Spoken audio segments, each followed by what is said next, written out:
For today's Talk Tech, we are talking about one of the simplest ways to protect your data, and that is simply to lock your computer screen.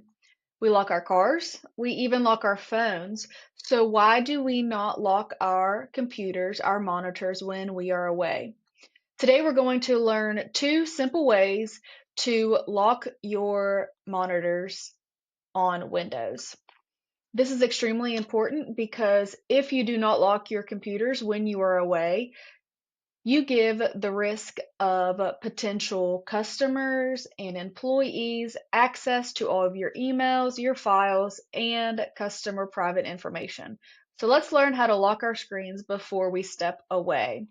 The first way is on your computer, simply look at your keypad and you can select Ctrl Alt Delete. When you do this, you will be prompted with a black screen with different types of selections, and you want to select Lock. That is one way to lock your screen. Another way, which is one that I typically do, is on my keypad, I have a Windows icon. I select that key and the letter L at the same time, and that automatically locks my screen before I step away.